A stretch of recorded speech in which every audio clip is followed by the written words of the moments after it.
Ningizimu Afrika siphinde sibingelele osukwini namhlanje siphinde sikhuthaza abantu ukuthi lolu daba lwemadlanga commissioner sesalulalela noma sibuye sibe busy kodwa nje sesilicosha lusaqhubeka futhi lusaqhubeka ngendlela ethembisayo. Nakho okunye ngingakafiki ke esigabeni salo udaba okuthusayo kukhona ke kuseyama hemhemu noma inzwabethi noma insolo ukuthi le commission kaMadlanga bebonke bawu11 uma bewu11 imali engathi ibekelwe bona kusezinsola sisho ukuthi kunjalo ngoba asikakuthola ukuphila nokuphathekayo ngalenkulumo bawu11 bebonke inani lemali okufanele bayithole ngalomsebenzi wabo ukushushisa abantu kukalelwe noma kusikazwe u64 million rand okufanele bewuthole kwese ukuthi ke laba bathatha abahlala lapha ezitulweni phambili banemali ehlukileke bona bazoyithola umuntu emunye ngathi uthola u8 million rand kulabo bantu bese kuya ke ngokwehla kulaba abanye kodwa ithi phelele nje yonke yenza u64 million rand kuyethusa ngibeke nje ngolimo olula kuyethusa mangathiwa kuyiliqiniso lokho esikuzwayo ukuthi abantu abazophenya ngeqiniso elibukeka lisobala bazokhokhelwa imali engangale phekomonakalo ongaka wokushoda kwezinto ezidinga imali kule country adluleke lakho bengisika nje kwelijikayo ukuthi kungethusa mangathiwa ngempela iqiniso ukuthi icommission lezonikeza u64 million rand bese ke kuphenywa into eyaziwayo ngizothi ke ufakazi bebuthulwa namhlanje bebuthulwa umuntu owesithathu lo bezothula ugeneral wesithathu obezokwenza usuku lwesithupha kwicommission futhi ucommission yaqala yahlala nobaba uMkhwanazi u3 days yalandela yahlala nobaba uMasemula u2 days oqhamuke namuhla ke nofakazi obufakazela lobu unkosazane uMajor General Petronella van Rooyen ugeneral ke lo uohlanga inkosazane nje efikile nayo kahle hle kuyona inkosazane umama sengibeka kabi nami umama nje wohlanga naye ufika wabeka walandela ezinyathelweni zabafowethu labese bephambili uGeneral Mkhwanazi noGeneral Masimula wahamba lapho akukashintshi lutho abanye bazodidwa mhlawumbe ukuthi sekuqhamuka omunye mhlawumbe uzophuma eceleni cha usahamba ngakho ngizothi kuwe lapha ekhaya noma emsebenzini noma kephi la ukhona lindela lana ukuthi statement sizoshintsha nini sizoshintsha la sekusetshenziswa laba ngabasolwa kulento la yila uzothola khona istatement esiqhwishayo esikhomba lena la kuzoqhamuka khona obaba ucele obaba umchunu nabanye nje abathintwa njengabantu abangena usibiya kodwa engathi ubenga umuntu osondele eduze ngicabanga ukuthi sibaningi silinda yena ngoba nayo lebe kufanele ngoba lisasebenza ithimba leli lika baba uMkhwanazi leli iPKTT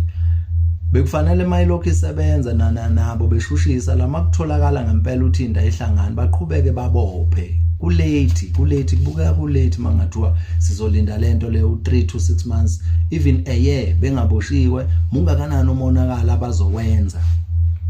bona nje bengaphandle ngoba kunabantu abangatholi ibail kumanje ngenxa yokuthi baboshelwe lento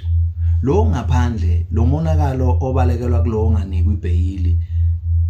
siyamvumela lo ngaboshiwe ngoba nayo sangahlanganisa yonke inhlobo kalayini engaphenduka ingozi kubantu abaphenya lolu daba lokuthi kufanele baboshwe laba abantu abafeswa kulento ubudedengu bukahulumeni ke lobo siyathola siyajabula futhi mangathiwa ngempela icommission ngale ka64 million mawuthi izonikwa isebenzisa iqiniso ngoba silalele siyicountry senkingeni liyavela nelika president okuyofanele naye mabelobe landelana ngokophenyo asondele naye nophenyo lakhe aphawuleke naye ngaphansi kopresident bakhe ukuthi uqale nini ukuba upresident yonke lento amandla akhe ahamba belelepi ngoba khona la vela khona kaningi kulabo abantu abathatha abasaveze ufakazi obukeke ngathi buqandi ikhanda sibonga nje kakhulu naye uMajor General Petronella van Rooyen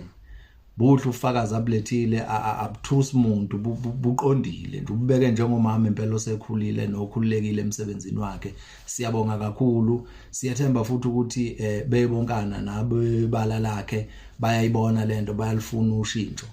Nawe lapha ekhaya yethemba sizolozivela masingaqinekile sikutshela akukapedi luhlelo lusahamba ngakho. Ngingasho nje ukuthi abasaqhamuka basahambisana nalesihloko esavezwa ubaba uGeneral Mkhwanazi. Lapho ke nje ekhaya ehlisa umoya sizoyiletha kahle konakele beku day 6 namhlanje. Obuqhamuka ngaphansi kuka Major General Petronella van Rooyen. Kusewusuku loqala sazi noma kusasa bazomphindisa yini. Uday 6 namhlanje le commission yahlala. Solo sin update nje masiza ukuthi nakho okunye no president ayaluza abuye nganeno ngoba lezi la zingaye lezi indaba lezi ngoba nakho ukuthi akhethe iCommittee leli. Senginombuzo othi kazwayazi ukuthi sizoba nenkinga uselithathaphi uselivusaphi ngoba phela thina sasithembe ukuthi masixakana kugijinywe inkantolo kunamajaji lawa nawo angathembekile okufanele nawo agcine eqhamukile kule commission. Le commissioner ibhekwe ngabomvu. Ibhekwe ngabomvu nje akuningi esizokhuluma nayo. Okuningi izobona imessage ezweni ukuthi impilo yayo kade ishushisa hambe kanjani. Ngamafushane nje ngizokusho ukuphila nokuphepha kwalelizwe kukuyona le commission nokufa futhi kwezwe leli kukuyona iCommission. So ke ngithi ke kuwe kulindele lokho yethemba njengoba ngethembile ukuthi sikade into embili. iCommissioner izolibulala yona lelizwe libe livele lifile noma mabeholwa umoya wokulungisa bazolivusa bona ngakho lokho abakwenzayo esicabanga ukuthi kuzohamba kahle ngoba bayayizwa imvunge nababantu okokuthi bakhokhelwe noma basazokhokhelwa. Lokho akusho ukuthi abasebenze ngokungethembeki ngoba lento yonke into ebekwetafuleni ikhomba ukuthi umonakalo udinga abantu ejele. Ayikho indlela okufanele aphephethe ngayo lento uCommission ukuthi nje athathe isinqumo sokuthi seyiqhamukile izinkulumo anisali njengoba ningasali isivumelwano sithi qhubekani niboshwe ngoba uphiko lisasebenza ngaphandle lisabuqoqa ufakazi kufanele mabuphelela njengoba kuphelele sibona baboshwa abantu. Lokho nje ngikushose ngivala sengihlala phansi ukuthi ukufa kwalelizwe kukulele kuleli commission ukuthi izinqumo nophenyo la bazolithatha balibulala kangakanani nokulunga nokuvuka kusalele kwiCommissioner le. Siyibuka nje sijika nayo ngoba la kubonakala ukuthi ihlulekile yila kufanele khona abahlali bebonkana bebe nendlela yokwenza nokuthatha izinqumo ezoba fanela ngaleso simo. Futhi mawukuthi iCommission ihambe kahle siyoqhubeka sishaye izandla sibonge la sikhona ukuthi siyabonga silindele futhi sekuzohanjwa ngayo le ndlela. Kulele kuya ke kona nje siyothokoza kakhulu mawukuthi nomongameli uhlalile kulesithangamo washushiswa naye ngoba kuningi kuvezwa ngaye. Okamchuna kufanele ngabe uza nala kwiCommissioner bekufanele adlule